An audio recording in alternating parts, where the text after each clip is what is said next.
Welcome in SST class, Chapter 4 Agriculture, Part 3. Topic is main crops. मैंने बच्चे आपका main crop से आज शुरू कराना है, उससे पहले मैं आपका करा चुकी हूँ। तो आइए चलिए देखते हैं अपनी क्लास में। हाँ जी बच्चे, मेजर क्रॉप्स, जैसे नाम ही पता चल रहा है मेजर क्रॉप्स, तो हम वो पढ़ने जा रहे हैं जो इंडिया में मेजर क्रॉप्स हैं, जो किसान है, जो फार्मर है, जो मेजर क्रॉप्स करता है। क्योंकि जो क्रॉप्स होती है हमने पढ़ा था कि वो क्लाइमेटिक कंडीशंस के ऊपर डिपेंड करती हैं। खरीफ की फसलें, जायद की फसलें, रबी की फसलें, कोई सर्दी में हो रही है, कोई मानसून पर डिपेंड करती है, कोई गर्मी में हो रही है। तो ऐसे हमारी मेन फसलें कौन कौन सी हैं? A variety of food and non-food crops are grown in different parts of the country depending upon the variations in soil, climate and cultivation practices. अब देखिएगा बच्चे, जो मिट्टी होती है, जलवायु है, ये हमारी कृषि है। तो इस पद्धति में, इस मेथड में अंतर बहुत ज़्यादा है, और इसी अंतर होने की वजह से कंट्री के डिफरेंट पार्ट्स में डिफरेंट टाइप की फूड और फोडर फसलें उगाई जाती हैं, क्रॉप्स उगाई जाती हैं। मतलब खुद जो इंसान खाता है वो भी, और जो अपने जानवरों को खिलाता है, फोडर क्रॉप्स, वो भी उगाई जाती हैं। तो जो भी हमारे इंडिया में फसलें उगाई जाती हैं, जो मुख्य फसलें, वो हमारी कौन कौन सी हैं? राइस है, मिलेट्स है, वीट है, पल्सेस है, T, coffee, sugar cane, oil seeds, cotton and jute etcetera. मतलब चाय, कॉफ़ी, गन्ना, तिलहन, कपास, जूट इत्यादि। तो अब चलिए हम इनमें से जो मेन है वो बात कर लेते हैं। सबसे पहले बात करते हैं राइस के बारे में, चावल के बारे में। तो राइस को देखिएगा, राइस कैसी क्रॉप है? Rice is a staple food crop of A majority of the people in India. जो भारत के ज़्यादातर पार्ट में जो लोगों के लिए खाने वाली फसल में राइस सबसे ज़्यादा खाद्यान्न फसल है, फूड क्रॉप है ये। जो हमारा देश है इंडिया, चीन के बाद उसका दूसरा नाम आता है राइस प्रोडक्शन में। It means China is the first country which is grown the higher quality rice and we are the second. हम सेकंड पे हैं, हम दूसरे नंबर पर हैं। नंबर 1 पर चाइना सबसे नंबर 1 है, जहाँ पर चावल का उत्पादन सबसे ज़्यादा किया जाता है। अब देखिएगा, चावल उगाने में चाइना नंबर 1 है, पॉपुलेशन में चाइना नंबर 1 है।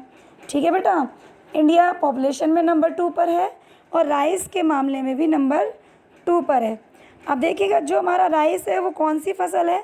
ये खरीफ की फसल है, खरीफ की।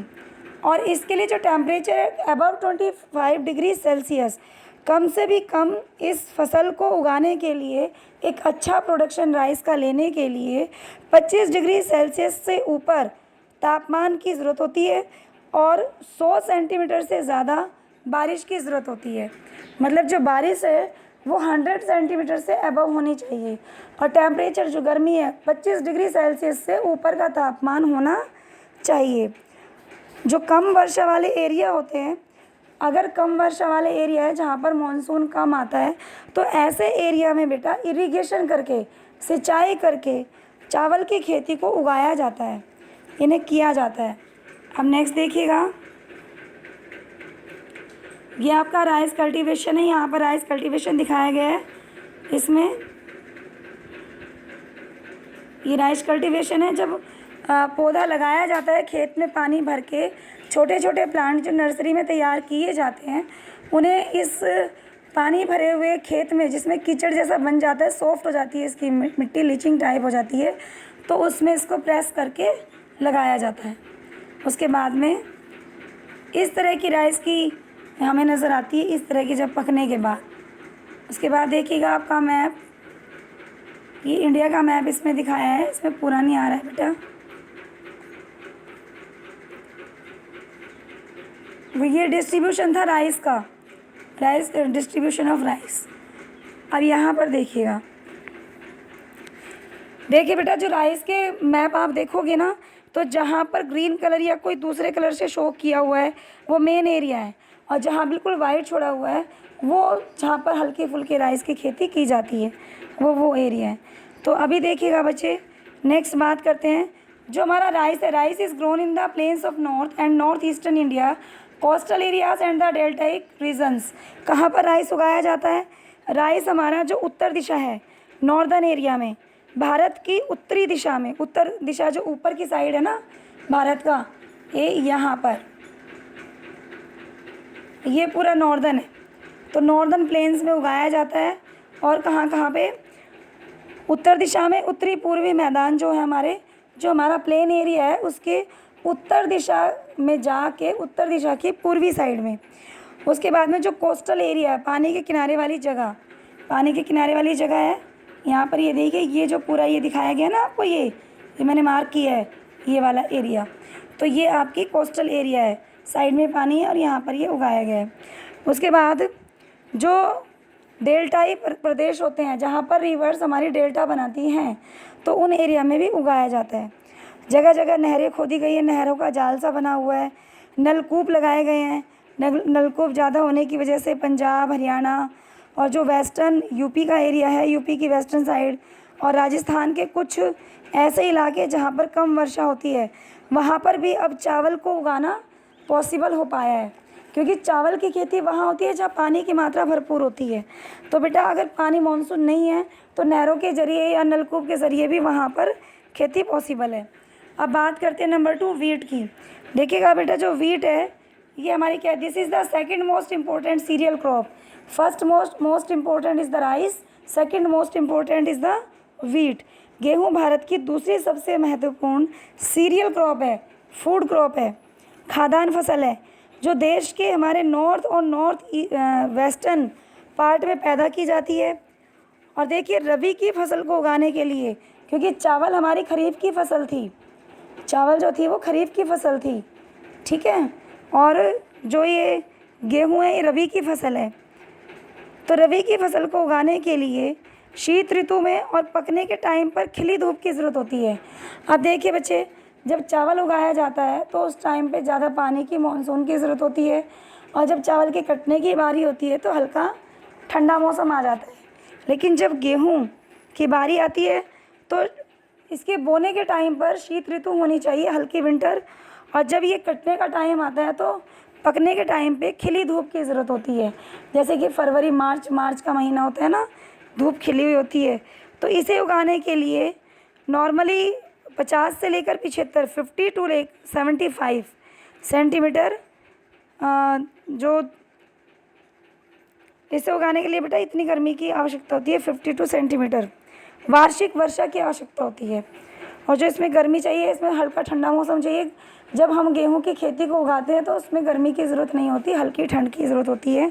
हाँ, काटते हुए टाइम पर हमें खिली धूप की ज़रूरत होती है जब हार्वेस्टिंग का टाइम आता है।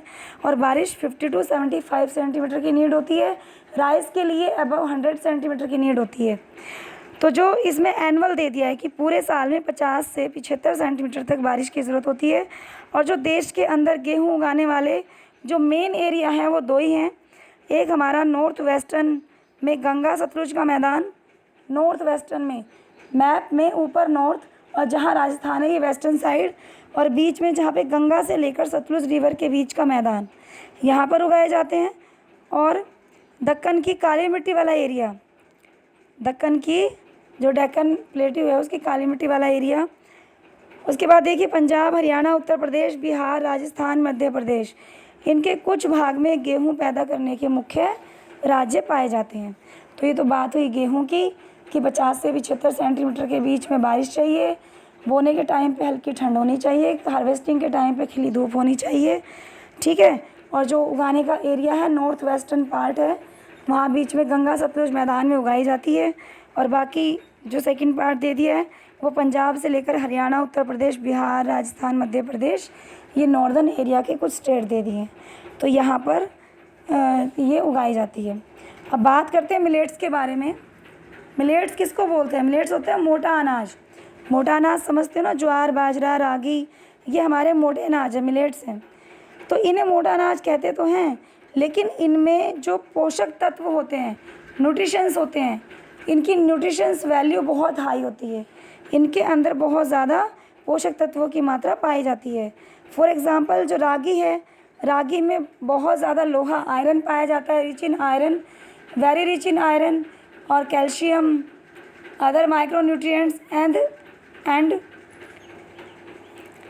भूसा, जो भूसा होता है ना बेटा, वो भी इसमें मिलता है। और क्षेत्रफल के हिसाब से जो उत्पादन की दृष्टि से देखा जाए तो जो ज्वार है, ज्वार हमारे भारत की तीसरी महत्वपूर्ण खाद्यान्न फसल है क्षेत्रफल के अकॉर्डिंग, मतलब सबसे ज़्यादा राइस, फिर गेहूँ और फिर ज्वार। और ये जो ज्वार की फसल होती है बच्चे, ये मॉनसून पर, रेनी सीज़न के ऊपर डिपेंड होती है। और जो अधिकतर आर्द्र क्षेत्र होते हैं, नमी वाले एरिया, वहाँ पर ये उगाई जाती है, क्योंकि नमी वाले एरिया में ज़्यादा अच्छे से होती है। और क्योंकि नमी वाले एरिया में उगाई जाती है तो इरिगेशन की ज़्यादा नीड नहीं होती, सिंचाई की आवश्यकता नहीं होती। महाराष्ट्र जो स्टेट है हमारा, इस फसल का सबसे बड़ा उत्पादक है। याद कर लीजिए इस चीज़ को कि जो महाराष्ट्र है, इस फसल का सबसे बड़ा प्रोडक्शन जो है महाराष्ट्र में किया जाता है। प्रोड्यूसिंग स्टेट ऑफ द किस चीज़ का? ज्वार। तो producing state of the jowar, high producing state of the jowar is the Maharashtra. तो ये चीज़ आप याद रखिएगा कि महाराष्ट्र सबसे ज़्यादा है। उसके महाराष्ट्र के बाद में बाकी आते हैं कर्नाटक, आंध्र प्रदेश, मध्य प्रदेश, इसके और अलग उत्पादक राज्य हैं। अब बात करते हैं बाजरा के बारे में। जो बाजरा है वो सैंडी ऑयल में, काली मिट्टी में, जो उथली काली मिट्टी या बलुआ मिट्टी होती है वहाँ पर उगाया जाता है। बाजरे को उगाने के लिए जो राजस्थान है वो सबसे बड़ा उत्पादक राज्य है। देखिए बेटा, ज्वार को उगाने के लिए महाराष्ट्र और बाजरा को उगाने के लिए राजस्थान, क्योंकि जैसा इसको क्लाइमेट चाहिए, जैसी इसको मिट्टी चाहिए, वो राजस्थान में पाई जाती है। इसके अलावा यूपी, महाराष्ट्र, गुजरात, हरियाणा इसके दूसरे उत्पादक स्टेट हैं जहाँ पर ये उत्पादक होता है। रागी जो है, रागी वो शुष्क प्रदेशों की फसल है और ये लाल, काली, बलुआ, दोमट और काली मिट्टी पर अच्छी तरह उगाई जाती है। ठीक है बच्चे। और जो साउदर्न स्टेट है कर्नाटका, यहाँ पे रागी फसल का सबसे ज़्यादा उत्पादन किया जाता है। इसके बाद दूसरा सर्व प्रमुख उत्पादन राज्य तमिलनाडु है। मतलब जो रागी के बारे में बात करते हैं, देखिए ज्वार के बारे में महाराष्ट्र नंबर 1, बाजरा के बारे में राजस्थान नंबर 1 और रागी के मामले में कर्नाटक सबसे ज़्यादा नंबर 1 है, सेकंड नंबर पे तमिलनाडु है। और इन राज्यों के अलावा तो रागी हिमाचल प्रदेश, उत्तरांचल, सिक्किम, सिक्किम में, और जो चावल है वो उत्तर और उत्तर पूर्वी मैदानी जो एरिया होते हैं, डेल्टा एरिया, वहाँ पर उगाया जाता है। देखिए बच्चे, रागी की बात हो गई, अब दोबारा से रिपीट करते हैं। ज्वार के मामले में महाराष्ट्र नंबर 1 पे है प्रोडक्शन एरिया, और बाजरा प्रोडक्शन एरिया में राजस्थान जो प्रोड्यूसिंग स्टेट है। रागी प्रोड्यूसिंग स्टेट आपका कौन सा है? कर्नाटका। सेकंड नंबर पे तमिलनाडु। अब बात करते हैं मक्का की, मेज़ की। देखिए ये फूड और फोडर दोनों तरह की फसलों के रूप में यूज़ की जाती है मक्का, और ये खरीफ की फसल है। कौन सी फसल है? खरीफ की। राइस भी कौन सी फसल थी? खरीफ की। और 21 डिग्री सेल्सियस से लेकर 27 डिग्री सेल्सियस तापमान की ज़रूरत होती है। पुरानी जलोढ़ मिट्टी पर अच्छी तरह से उगाया जाता है। अब आप देखिए, पुरानी जलोढ़ मिट्टी जो ओल्ड एलुवियल सॉइल है, वहाँ पर मक्का सबसे ज़्यादा होती है इस तरह की मिट्टी में। और टेम्परेचर 21 डिग्री सेल्सियस से लेकर 27 डिग्री सेल्सियस के बीच में नीड होती है। ठीक है बच्चे। और कौन सी फसल है ये? जो मक्का आपकी खरीफ की फसल है। कुछ बिहार जैसे कुछ राज्यों में मक्का जो है वो रबी की ऋतु में भी उगाई जाती है। वैसे तो खरीफ की फसल है, लेकिन बिहार जैसे जो स्टेट हैं वो मक्का को रबी के सीज़न में भी उगा लेते हैं। और कुछ मॉडर्न टेक्नोलॉजी जैसे कि हाई ईल्ड देने वाले, हाई प्रोडक्शन देने वाले जो बीज हैं, उर्वरक हैं, हमारे फर्टिलाइज़र्स हैं, या जो सिंचाई के उपयोग से, जो इरिगेशन आने से मक्का का उत्पादन बहुत ज़्यादा बढ़ गया है। किस किस चीज़ से बढ़ा है? सिंचाई के उत्पादन की फैसिलिटी होने से और आधुनिक प्रौद्योगिकी निवेश होने से। तो ये आपका जो है, या हाई क्वालिटी के बीजों का यूज़ करने से, हाई क्वालिटी के फर्टिलाइज़र्स का यूज़ करने से प्रोडक्शन मक्का का बढ़ता चला गया है। आंध्र प्रदेश, उत्तर प्रदेश, बिहार, मध्य प्रदेश, ये मक्का के मेन स्टेट है, मेन स्टेट। अब बात करते हैं किसकी? दालों की। देखिए बच्चे, दाल की बात आ गई है। पल्सेस, हम मेन क्रॉप्स पढ़ाई कर रहे थे, अब पल्सेस के बारे में है। जो इंडिया है वो सबसे ज़्यादा जो भारत है हमारा विश्व के अंदर पल्सेस के मामले में, दाल के मामले में सबसे बड़ा लार्जेस्ट प्रोड्यूसर भी है as well as the consumer of the pulses. मतलब दालों को उगाने में सबसे ज़्यादा भारत नंबर 1 पर कंट्री है और यूज़ करने में भी, दाल खाने में यूज़ करने में भी नंबर 1 पर है। क्योंकि शाकाहारी जो है, शाकाहारियों में दाल सबसे ज़्यादा यूज़ होती है, प्रोटीनदायक होती है। जैसे कि तूर है, तूर मतलब अरहर होती है, उड़द, मूंग, मसूर, मटर, चना, ये भारत की मेन दलहन फसल है, दलहनी फसल। ठीक है बच्चे, तो देखिए आपने इसमें चूज़ करना है कौन सी खरीफ की फसल है, कौन सी रबी की फसल है। उसके बाद देखिए जो दालें हैं वो कम नमी की आवश्यकता होती है इनको। जिस ज़मीन में बोई जाती है उसमें ज़्यादा नमी नहीं चाहिए, कम नमी चाहिए। इट मीन्स क्या है कि ड्राई वहाँ की परिस्थिति होनी चाहिए, थोड़ा सा ड्राई, थोड़ा सा शुष्क। अब जो फलीदार फसल होती है, दालें हमारी फलियों के अंदर दाने आते हैं दाल के, तो फलीदार फसल होने की वजह से अरहर को छोड़ के बाकी सभी दालों में हवा से नाइट्रोजन लेकर भूमि की फर्टिलिटी बनाए रखती हैं। मतलब आप देखिएगा कि अरहर की दाल को छोड़कर, क्योंकि दालों में सबसे ज़्यादा प्रोटीन होता है, तो अरहर की दाल को छोड़कर बाकी दालें हवा के अंदर जो नाइट्रोजन है उसे एब्जॉर्ब करती हैं और उसे बाद में मिट्टी के अंदर छोड़ देती हैं। तो इन फसलों को आमतौर पर दूसरी फसलों के रोटेटिंग में बोया जाता है, आवर्तन करके।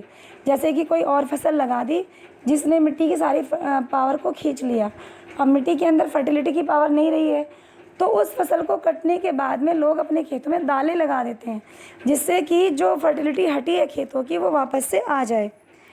तो बेटा भारत में मध्य प्रदेश, उत्तर प्रदेश, राजस्थान, महाराष्ट्र, कर्नाटक ये दाल के मेन प्रोड्यूसिंग स्टेट हैं। तो ये बात थी पल्सेस की। अब आपकी जो हेडिंग है, ये मेन क्रॉप्स मैंने आपको बता दी है। मेन क्रॉप्स आपकी चावल है, बाजरा, ज्वार, रागी, गेहूँ, तो ये आपकी मेन फसलें हो गई हैं। अब नेक्स्ट हम जो करेंगे food crops other than grains. तो ये बच्चे मैं आपका नेक्स्ट वीडियो में कराऊंगी खाद्यान्नों के अलावा अन्य खाद्य फसलें भी। अभी तो हमने खाद्यान्नों की बात की है, अब ऐसी फसलें जो आती खाने के यूज़ में ही हैं लेकिन खाद्यान्नों से अलग होती हैं। चलिए बच्चे इसको कल करेंगे। मेरे वीडियो को लाइक और सब्सक्राइब कर देना। Thank you guys.